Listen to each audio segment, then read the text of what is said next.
जय हिंद बच्चों। मैंने कहा था मैं दूसरे दृश्यांश के साथ आपके समक्ष प्रस्तुत होऊंगा और पिछले दृश्यांश में मैंने बताया था पठन, लेखन, वाचन और श्रवण के बारे में। पठन यानी पढ़ना, लेखन यानी लिखना, वाचन बोलना और श्रवण सुनना।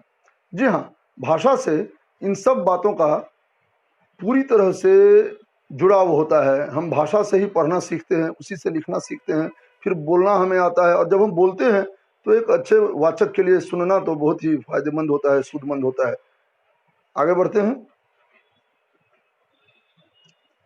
यहाँ देखिए, बिन पढ़े हुए ग्रंथों में से कोई भी हिस्सा देना और उस पर आधारित प्रश्नों के उत्तर लिखना ही भाषा कौशल का विकास है।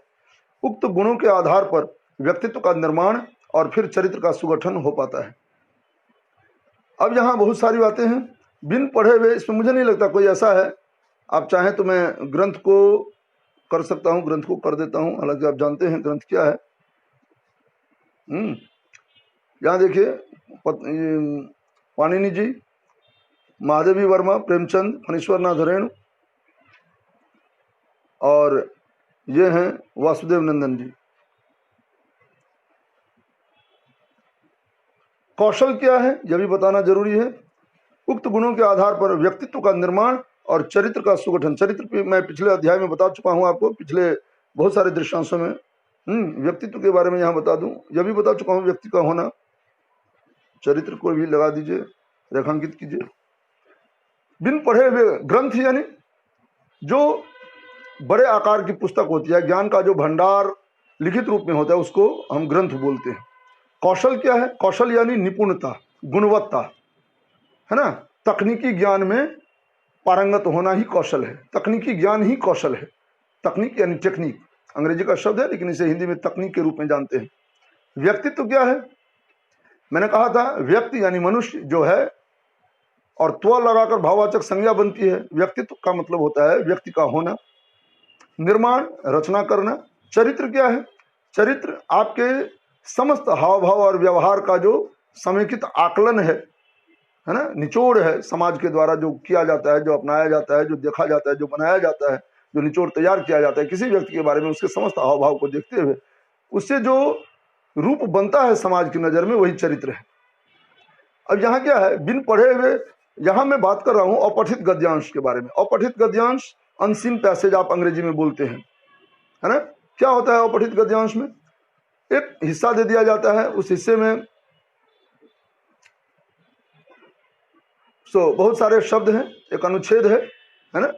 उसको आप पढ़िए और पढ़ने के बाद आपकी जानकारी मुकम्मल हुई कि नहीं, आपने ठीक से पढ़ा। वही मैंने कहा भाषा कौशल, इसकी जानकारी ली जाती है कि आपने भाषा कौशल का सही सही ज्ञान प्राप्त किया या नहीं, यानी आपने ठीक से पढ़ा या नहीं, और जो पढ़ लिया, जो प्रश्न आ गए नीचे दिए गए हैं, उन्हें आप ठीक से समझ पाए कि नहीं, उन्हें आप ठीक से समझ सके या नहीं। समझ सके तो आपने ठीक से लिखना शुरू किया कि नहीं, या लिखना आया आपको कि नहीं, है ना।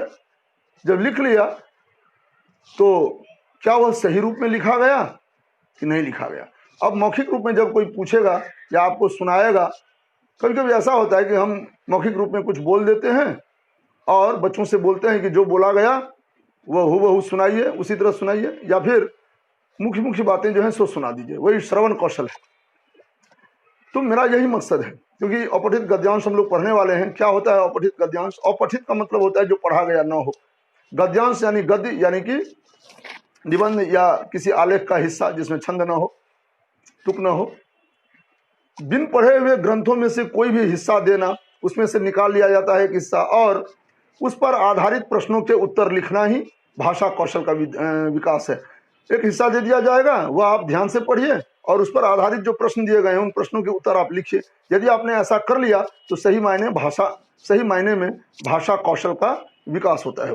वही है भाषा कौशल का, यानी भाषाई जो तकनीकी ज्ञान है उसका विकास होना, उसका प्रस्फुटित होना और विकसित होना, है ना। उसका अपनी जो पारंपरिकता है उसके बंधनों को तोड़कर आगे निकलना, उसमें परिपक्वता लाना, उसमें आना वगैरह वगैरह, यानी उसका बढ़ते जाना ही विकास है। उक्त गुणों के आधार पर व्यक्तित्व का निर्माण और फिर चरित्र का सुगठन हो पाता है। और जब आप में भाषाई कौशल आ जाते हैं तभी आपका व्यक्तित्व बनता है। आपको होता है, लगता है कि हाँ मैं भी कुछ समझ सकता हूँ, मैं भी कुछ बोल सकता हूँ, मुझ में भी कुछ गुण हैं, घमंड की बात नहीं, गर्व की बात है, ऊपर वाले की दया से, माता पिता की दया से। तो मुझ में भी कुछ ऐसी बातें हैं जो मैं व्यक्त कर सकता हूँ, लोगों को बता सकता हूँ, ठीक है। और फिर चरित्र का सुगठन हो पाता है। सुगठन होना, चरित्र बहुत अच्छी तरह से बनता है, बहुत मायने रखता है। मैंने कहा था उस दिन कि यह बहुव्रीहि हो गया है आजकल, महिलाओं का पुरुषों के प्रति और पुरुषों का महिलाओं के प्रति जो आचरण होता है उसे ही चरित्र या चाल चलन कहा जाता है मुख्य रूप में। हालांकि इसके साथ बहुत सारी बातें, बहुत सारे गुण जुड़े हुए हैं। अब यहाँ देखिए, अपठित गद्यांश का एक छोटा सा उदाहरण यहाँ मैंने दिया है, इसी में इस पाठ में ही। अब यह आपको पढ़ना है, एक छोटा सा अनुच्छेद है यह, जो अभी मैंने तैयार किया माता पिता और मामा की असीम अनुकंपा से। एक छोटा सा उदाहरण देखें। हम भारतीय बहुत भावुक होते हैं, कड़वी से कड़वी बात हमें नहीं कचोटती, परंतु बेहद मामूली बात पर हम मरने मारने पर उतारू हो जाते हैं। हम उदारता में राजा शिव, दधीच और कर्ण बन जाते हैं, तो कृपणता में मक्खी चूस शब्द भी हमने ही बनाया है। अर्थ स्पष्ट है, हम भावनाओं के बंधनों में जकड़े होते हैं, जहाँ यथार्थ का कुछ मोल नहीं होता। कदाचित इसीलिए भारत भारत कहलाता है। हमारी भावनाएं हमारी विरासत हैं, तथा हमारी विरासत हमारी संस्कृति। अब यहाँ यह तो मैंने एक अनुच्छेद दिया। अब समझिए पहले क्या कहा जाता है। एक अपठित गद्यांश को समझने के लिए क्या करना होता है। एक अपठित गद्यांश को समझने के लिए आपको उसे बार बार पढ़ना पड़ता है, बार बार, 2 बार 3 बार 4 बार 5 बार आप पढ़ते रहिए। जब आप पढ़ लेते हैं उसके बाद आप प्रश्न पर आइए कि भाई इसके प्रश्न कैसे हैं। जब आप प्रश्न को भी देख लेते हैं, फिर आप एक एक प्रश्न को टटोलिए। पहला प्रश्न देखिए, उसमें क्या है, उसका अर्थ क्या है, भाव क्या निकलता है, और उससे संबंधित बात इस अनुच्छेद में कहाँ पर है। अच्छा, एक बात और, हूबहू ज्यों का त्यों उत्तर नहीं दिया हुआ रहेगा। वह जो है सो ढका छिपा रहेगा। बस वही जो ढकना छिपना है उसको उधेड़ना है आपको, उसको अलग करना है आपको, उसको हटाना है आपको। और तब वहाँ जैसे सीप को जब हम तोड़ते हैं, खोलते हैं, तो उसके अंदर से मोती निकलता है। कोयले को तराशते हैं तो उसके अंदर से हीरा निकलता है। कोयले को जब हम तोड़ते हैं तो हीरा निकलता है। उसी तरह से जब हम ऊपरी परत हटाते हैं, बनावटी दिखावटी ऊपरी परत, शाब्दिक परत हटाते हैं, तब नीचे से जो भाव प्रकट होता है वही असली उत्तर होता है। और उसको फिर आप जैसे खदान से निकले हीरे को जौहरी घिसता है, कसता है कसौटी पर, और उसे अच्छा बनाता है खराद कर, तराश कर। उसी तरह आपको भी इन शाब्दिक परतों की जो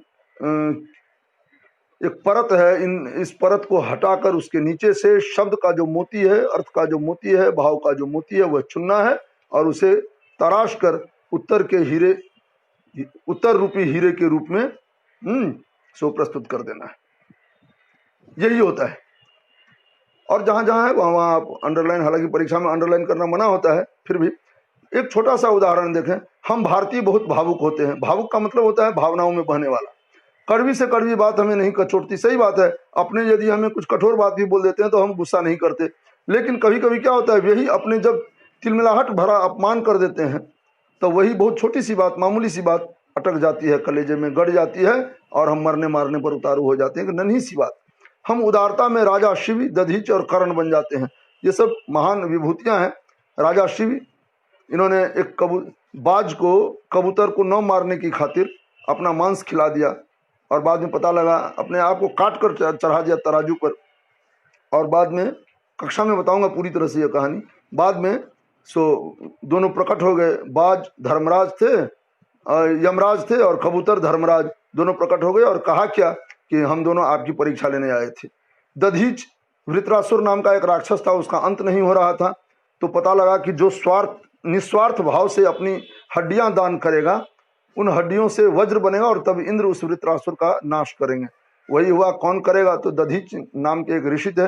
उन्होंने, कोई देवता, कोई नर किन्नर मानव गंधर्व कोई तैयार नहीं हुआ, ऋषि मुनि कोई नहीं, बस एक ऋषि तैयार हुए। ऋषि का नाम मैंने जब क्यों कहा, मुझे नहीं कहना चाहिए क्या, कोई ऋषि नहीं, ये भी तो ऋषि थे, महान ऋषि थे। ये तैयार हुए और इन्होंने अपनी निस्वार्थ भावना से हड्डियां दान कर दी और उन हड्डियों से वह महावज्र बना, जो अभी भी इंद्र के पास है कहते हैं। और उसी महावज्र से वह जो ठनका सुनते हैं वो महावज्र ही है ना, उसके चलाने से वही भयानक आवाज आती है। और उसी महावज्र से वृत्रासुर नाम का भयानक राक्षस मारा गया। और कर्ण, सब जानते हैं कर्ण के बारे में, कवच कुंडल दे दिया इन्होंने, बन जाते हैं। यानी उदारता में हम राजा शिव, दधीच और कर्ण बन जाते हैं, तो कृपणता में यानी कंजूसी में मक्खी चूस।